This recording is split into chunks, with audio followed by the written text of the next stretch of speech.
when I would ask some of my teammates years ago, like, what was a successful event? They'd be like, oh, people had fun. Like, that's great. I hope people always have fun. I hope the food tastes great. I hope your cocktails came on time. Yeah, I thought it was great. Now it's, okay, so what type of accounts, like how much pipeline was in the room? Like, did you get any source pipeline out of it? Did you help accelerate a deal to close? While we want them to be fun, we need to know that they're fun for a reason to hopefully then drive business further. This is Revenue Makers, the podcast by 6 Sense, investigating successful revenue strategies that pushed companies ahead. Well, guess what, Sima? What? We have more episodes than any number of Netflix shows. Wow. And I think far better. Far better. So just to say. And what a way to cap off than with our own EJ Oelling, who is our VP of ABX, or account-based experience, which means a whole lot of many different things. But some really exciting stuff we're going to dig into her about events and go-to-market and all things in between. EJ is one of the most experiential marketers in the business. She throws a fabulous event, but it's not just that, right? She's so data-driven. She drives impact to the bottom line. She leaves people delighted and just so happy to be a part of the experience that her and her team put together. So I hope that everyone listening today will walk away with a little bit of rigor and operational excellence around events, but also just how to make them really special. And it's really a part of being account-based that we haven't dug in yet on the show, but so incredibly important and powerful too, because you can really engage with a select group of accounts through an event, through an experience, through a go-to-market strategy, and really have some pretty big impact. So let's dive in. Let's do it. All right, we're back. EJ, I would say thanks for joining us, but we join you every day because we all work together. But excited to have you here. We wanted to dig in a little bit on your world, but your title is VP of Account-Based Experience. Let's just say, what does that mean to the world? I asked myself that as well, right? When I first got it, because it's ABM, go to market. So account-based experience, I really think that we take different parts of account-based marketing. So we take the go-to-market team, we take partner marketing and event marketing, and we really drive it with an experiential backing to it. And it just sounds fun. It sounds fun. And to also be the VP of ABX at an ABX company, I mean, at 6 Sense is frankly pretty incredible. It's awesome. I'm not going to lie. It's great. It's a little meta too, right? And, Adam and I get to work with you every day. We love working with you, EJ. But the feedback that we get, because so much of what you do is what our customers and prospects in the industry sees.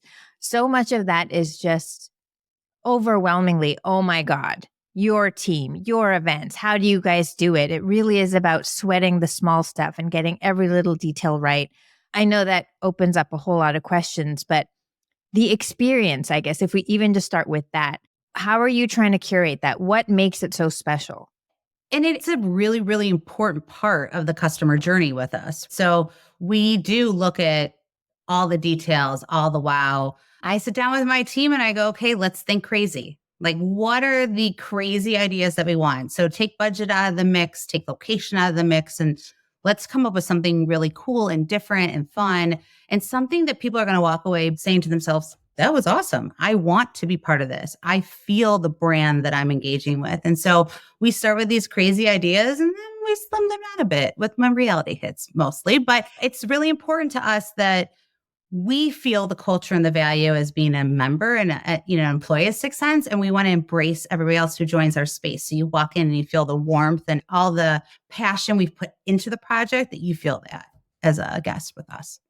So you've been doing this for a while, right? Event planning, go to market and all that. And if you were to pull out, what is the difference between and I guess going back to early in your career, maybe when it was less, it was traditional. And if we focus specifically on events right now, maybe not some of the go to market, some of the other things, but specific to events, like those ABX or ABM principles, we've had episodes about just making the transition to ABM, right? Which is it's hard. It's a serious change management thing. So then people are like, wait a minute, I got to do my ABM on my events? What are you doing there? Or what is really the biggest difference? Well, if I go back a lot of years ago when I first started, Adam called you old. I call everyone old at least once an episode. It's okay. I'll take old. But I would say if I look back in the beginning of my career, there wasn't TikTok and Instagram and social media and all the things that are out there. And so I think that adds almost an additional stressor to our job because somebody has seen it before or they've read about this or they've seen a video about that. So while that can help because it can inspire the team to do things, it also is a little scary too, because I'm like, how do I meet that magnitude of what someone else has done out there before? Or am I mimicking it? So I think part of it is just, I think the world of events have changed in that, the apps and the tools you can use. I tell my team all the time, let's use pen and paper. They ask me what app that is. I have to remind them it's with your hand, but you have to write with it. See, I love the pen and paper. It's important. So I would say from that perspective, I think just like the world in general, prices have gone up. There are so many new venues, or before you only did events in a hotel ballroom and how that has changed over time. But I think when it comes to ABM and ABX, I think earlier it was, I want to get a reg list of 5,000 people to come here. I want to have the biggest, most badass party. We've all wanted that earlier in our career. So it was leads. It was the number of people that you were getting there. Now, with the right tools, you can get so highly specific. So I know I want this specific group there. I want this targeted audience. And we're seeing such better return on our events too, because you're getting the people who aren't just there for like the free tchotchkes and drinks. You're getting the people who actually like want to engage with you or they want to continue a conversation. So I think that's a huge change. Like I would rather take the same amount of money that I spent 15, 20 years ago, but do a handful of different things with it. And then I will get even greater return on it. So the pivot to be more specialized. And I think going into 2024, one of the biggest trends is highly personalized, smaller touches with our different clientele. I think that will help there for sure. Yeah. Whenever someone asks me to define ABX, it's always about focusing your go-to-market teams on the most winnable accounts at the end of the day. And so that's almost step one for even you. And maybe people wouldn't think of it that way. But for you, even as you're starting to plan where to host an event or what events to even run, you are looking at the ICP. Can you talk a little bit about that? Absolutely. So when we sit down with our sales team, our CS team, or however we're going to do, we think, what is the end goal? You almost build your events backwards at the end of the day. You go, what do I want the results to be? And then how do I get there? So we use data. Is it a certain persona? Is it a certain accountant ICP? Do they have a certain grade level? And we look at all the different factors of the data. I would say a core thing for ABX in general, or at least my mantra, would be it's data plus experience equals pipeline. So we curate all this data and we come up with all these different lists or segments or however you're doing it with your team to come up with the tool that you have. We then say, okay, so we have this list. Where are people on their buyer's journey? So if they're just a target account for us and we just want some brand value, you're going to spend a certain amount of money or less money or do things a little bit differently. And as people move through their buyer's journey, that's where you're going to do those really high-end curated dinners, or you're going to do really specific direct mailings. Or so I think we really look at that data to drive it now versus before. It's also really changing your, like, what the definition of success is. Obviously for digital, we're looking at accounts that we're touching, engaging with accounts. It's probably really not that much different on the event side, but like, what are some of your key success metrics that you like to put in place, or where do they shift and how do they shift? Or like really what's most important? And I think when I would ask some of my teammates years ago, like, what was a successful event? They'd be like, oh, people had fun. Like, that's great. I hope people always have fun. I hope the food tastes great. I hope your cocktails came on time. Yeah. Yeah, I thought it was great. Now it's, okay, so what type of accounts, like how much pipeline was in the room? Like, did you get any source pipeline out of it? Did you help accelerate a deal to close? So we're really looking more at that data part of it too, to help us to figure out how we want to do it better the next time, to be honest too. We get that feedback, but the return on investment is huge when it comes to events. So while we want them to be fun, we need to know that they're fun for a reason to hopefully then drive business further. I will say, I think it's even evolved. EJ and I started, I want to say, within like a few weeks of each other at 6 Cents. And even the evolution of your team, it's been really cool to see, because around 6 months into you setting up your team and running some phenomenal events, generating a ton of pipe for the company, and we measure it. But what we saw was the win rate of deals that had been touched essentially by an ABX event was 10 percentage points higher, which all of a sudden made us realize, okay, it shouldn't just be about sourcing pipeline. Let's get ABX involved in acceleration campaigns, pipeline progression plays. And so you just can't discount the importance of the data and having a real good pulse on what is working and then how do you even capitalize on it more. And I would say Sixth Sense is the first place I've worked where marketing influences so much pipeline in general. We really don't look at an influence pipeline number. Historically in my career, I had my source pipeline number, I had my influence pipeline number, and I kind of could gauge my ROI off of that.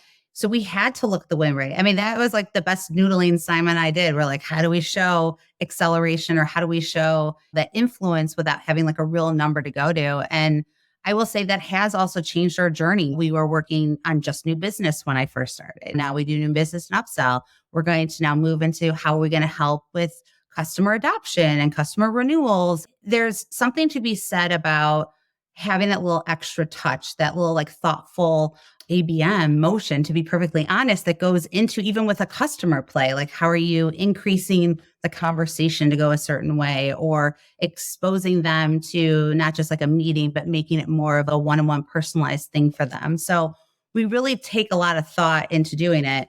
But I would say too, a big change too is we're tracking everything differently. I would say when I first came in, we were tracking things a certain way. And then I kept saying, like, we have to look at the budget down to the penny. We really have to think about what are our, I call it the sniff test, which is probably maybe not the best name for it, but I would say, like, why are we doing some of these events that we're doing? You know what I mean? So we have an event brief that says we are going to target these specific accounts because they have this amount of pipe in the room. And so we really work with sales to say, like, that's a great idea, but we have to show proof and why we want the return on that and why we are choosing those specific accounts for those events as well. Back in because I'm old too, I did used to do, I spent some time in events myself, not like you at all. And I saw some things go wrong, like bad. And you add this sort of additional complexity of account engagement and this level of targeting. What are some of the bigger things that can go wrong? Or at the end of the day, it's still the same thing. Does account base make it more sensitive for just something exploding? I think people are sensitive in general. And I would say, like your wedding, something's going to go wrong. You got to power through. Nothing live is ever perfect. That's what makes live so special, to be honest. I mean, I think we are really good at nodding our heads and smiling when it comes to event people. And we're very good at walking quickly with a Sharpie in our pocket. We have that down pat. But I would say, I think the struggle part, and I think in marketing in general, is I'm the assist.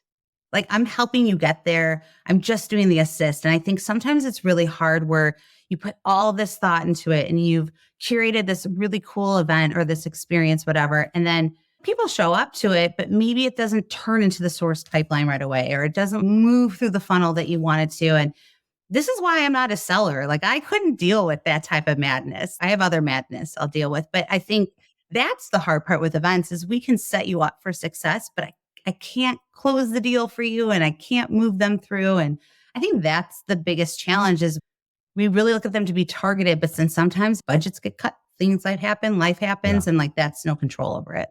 So EJ, the one I feel big difference that you bring to our events is, yes, the event is phenomenal, but the way you're able to mobilize the whole go-to-market team around the event. It's not just about the wonderful food and the decor, but literally sales is involved. Everyone's got skin in the game. And that takes a lot of prep, communication, organization on your part. So can you talk about the importance of that? And then also just from a measurement perspective, what are the three things other than a simple ROI on source pipeline that event professionals should be thinking about?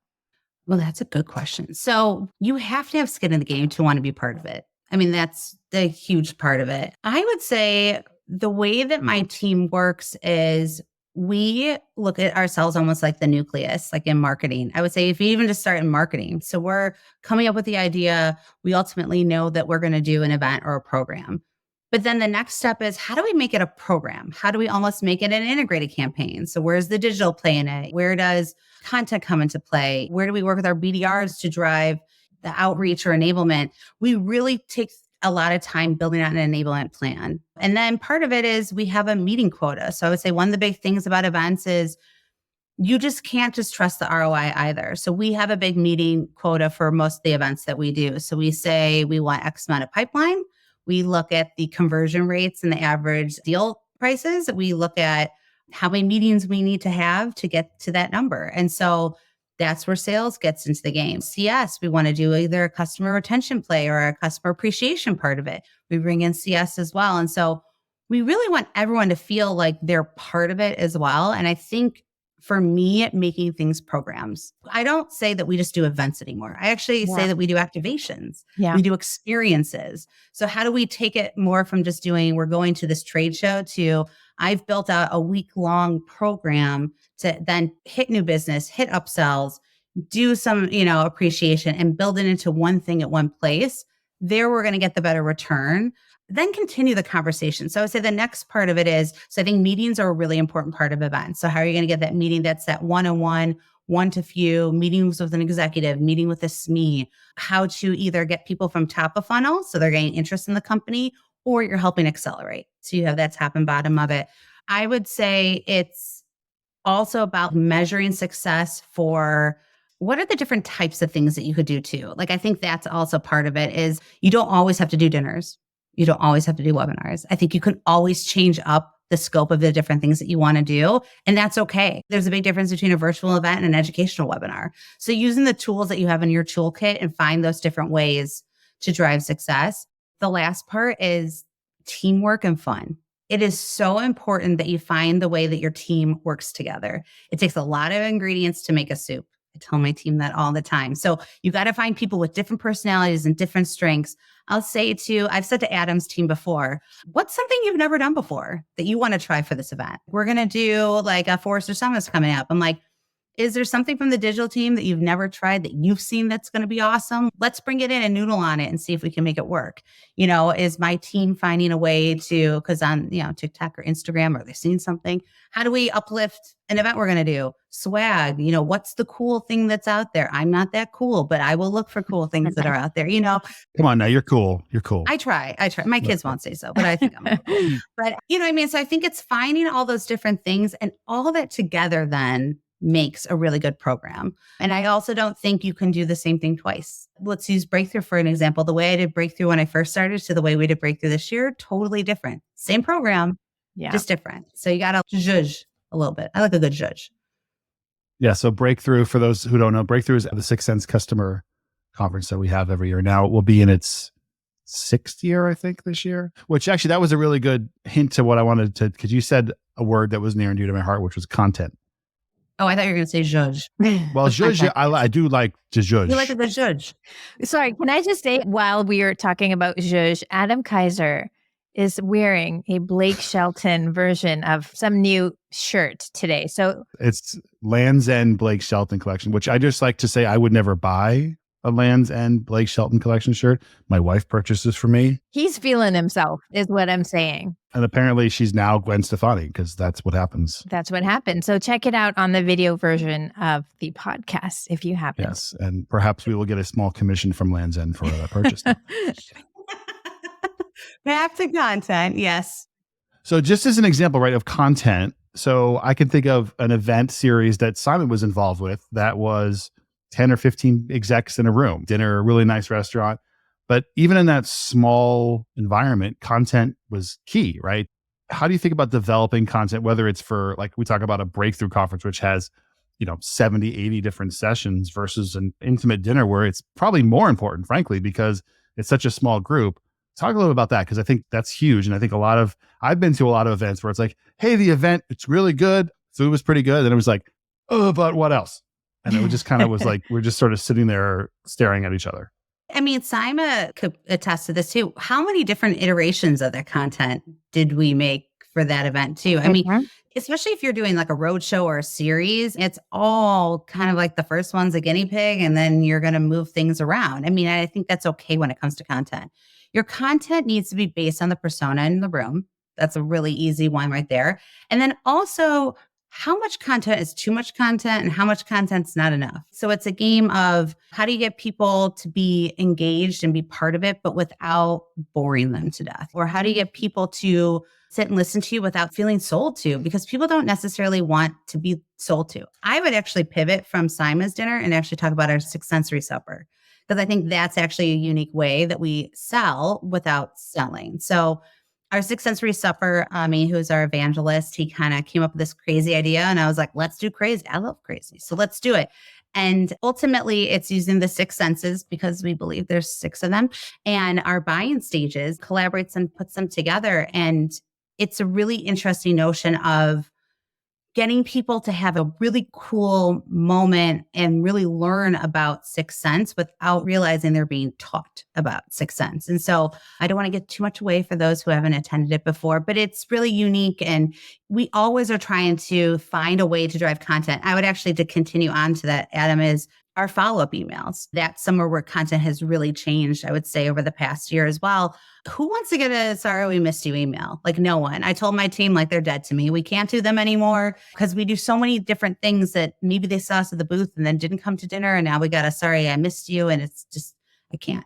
So we really have thought about, and we worked with Adam's team and collaborated on, how do we do these recap emails? Or here's what we learned. Sixth Sense can teach you this, and then have a really good call to action. And so we found by having that type of follow-up, that continues the conversation, because the most important part of the event isn't the event, it's the follow-up. That's truly the biggest part there. And so how do we continue those conversations? How do we have a really strong call to action? Is your call to action different by persona? It could be anything. And so we really look at content as key there to help continue on that journey with us. Yeah. And I think that's probably the biggest takeaway for an event professional listening is it really is about that long tail at the end of the day, right? You've created this amazing content. How do we continue to use it in effective ways? You mentioned obviously the recap emails, but we have a community, Rev City, where there's additional things posted. We sometimes will do virtual versions of our in-person events. I mean, there's so much more that we could be doing. And that's what makes it a program and an activation, I think, versus a traditional event.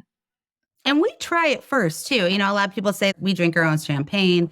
I say we drink my own vodka soda, whatever works for you. And so I think we try it first to see if it works. So when we're trying to do the follow-up, or when we're trying to use different segments to drive people to an event, when we talk to our customers about success, it's because we've done it internally. And if it doesn't work, then that's definitely not things that we're pitching, but we're definitely the guinea pigs for most of the things we do from an ABX perspective.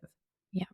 Hey, EJ, can you talk a bit about how your team is structured, particularly because it's not a traditional field marketing team? And that will help explain, I think, how you're able to get down to the specific segments or accounts that we care about, but provide everyone a really unique experience.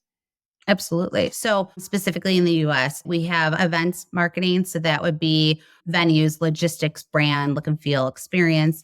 We have our go-to-market team, which would be traditional campaign marketers. They're almost like a field marketer without the event stuff, but they're really getting into the weeds with the sales team. So they're divided by segment. They know the accounts. They're the ones that are in Sixth Sense and Salesforce and digging through. And then I have partner marketing too.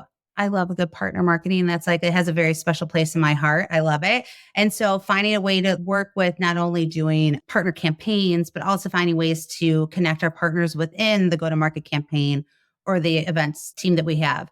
Now, you say we don't have traditional field marketing, which is totally true. I tell people all the time, I'm a recovering field marketer, and I'm the only true field marketer we have on ABX currently. We're looking to bring someone on shortly. So most companies who are most in the tech B2B SaaS space will have a field marketing team, more of an event-led field marketing team. So I will pair up my event team and my go-to-market team and together make a field marketer. So because my field marketers can really look at the data, they can drive in on figuring out who we should have there, who's our targeted audience, build out that ancillary part of it. And then the events team can then execute in a way. And so field marketing can do both. You know, a field marketer's brain is wired to do the trade show and then do the program around it. And then partners is like icing on the cake. It's great. I think they can kind of add an added element. It could tell your better together story. It can elevate your brand in a different way, look at a different audience perspective. And so I think for us, it's really taking those three different parts of ABM and pulling them together to hopefully execute what we need. when you're talking about go to market, and you said earlier too, like getting into not just new business, but accelerating, upsell, cross sell. Part of the big promise of account based anything is that one to one, one to few. How does your team engage after there is an opportunity or to move things along? Like, what are some of the tricks in the playbook for doing that? So we look at what's like a stage 4+. Like, how can we help kind of like move the needle in some way? I do a real basic. You get 1% of that ACV, and that's the money you can spend. That's just like a really good baseline. I love it. 100%. So you get 1% of the ACV. Are you going to take them to a sporting game? Are you going to do a dinner? Are you going to go do concert tickets? So I tell my team, just think of every client is different. Not everyone wants to go to a Cubs game. Not everyone wants to do different things, but we work with the sellers really closely and say, like, what are your pain points and how can we help you? And so that's where that one-to-one, one-to-few goes in. Or sometimes we'll do a group activity too. So maybe it's a specific challenge they're having, or maybe it's a solution they're all trying to solve. And so we'll put a couple different prospects together. So then we have really good SMEs in the room, and people will learn from each other. Your best references are your customers. They're going to tell you the nitty gritty and the dirty behind it. And so if we could put a customer in front of people, or we can put customers together or prospects together, we'll do that too. But the way that the go-to-markets really can work through it is that acceleration is key. How can they help kind of stay in the fold? Cool. Makes sense. So we ask a question of every guest. This is going to be good. I know it's going to be good. No, it's going to be good. DJ, it's going to be good. EJ's laughing already. EJ, what's the most ridiculous thing you've been asked to do in your career? I feel like I need my lawyer present to be part of this. I also want to preface that I was an event producer for a good 10 years before I went into the marketing world. So I think event production, it was the Wild West in some way. I am very good at blackjack when it comes to Vegas. I will leave that part there. But I will say on my marketing end of it, I once was told we were going to throw an Eyes Wide Shut party, PG-13. Eyes wide shut. Oh my gosh. Yeah, totally. So then you start to think to yourself, like, how do I do that in like a PC way? And so I was like, maybe we have hidden messages and black lights and people can only see it when they walk over it. My brain goes to places they probably shouldn't, but it was fine. I mean, we did that. But then I will tell you, I had to watch that movie at least 14 times to get quotes, because in content, I had to pull out little phrases from the movie because kind of it was a drip to let people know who was going to be there and what we were doing. Probably the most challenging. It was a very fun event in the end, but yeah, that was different for sure. Wasn't that the song? It was like, you did a bad, bad thing. Isn't that the song that just plays? You don't know what I'm talking about? There's a song in that movie. Yeah. In the back. It's like, it did a bad, bad thing. I'm just going to keep saying that. Yeah. And then there's some bad, bad things going on in that movie, but There were. I was a little scarred. I still have nightmares. It's cool. Wow. That will not be our theme for Break You Through this year. No. Just so you know. That's probably a good idea. That was probably our most adult answer, I think, to that. Really? Or R-rated, or actually, wasn't that movie NC-7? Or I don't know what it was. Well, I think it was like NC-7. That's what I'm saying. I had to find like a PG version of it. And you had to watch it 14 times too, which is just traumatizing. Exactly. Well, with that, I think we've come to a good place to say, EJ, Bye. thank you. Goodbye. No, thank you so much. Thank you for joining. Appreciate it. That was awesome. I knew we were going to have fun. I think there's some great takeaways there for everyone that's listening, including doing bad, bad things. No, serious, just learning. But thanks so much. Really appreciate it. You've been listening to Revenue Makers. Do you have a revenue project you were asked to execute that had wild success? Share your story with us at sixthsense.com/revenue. We might just ask you to come on the show.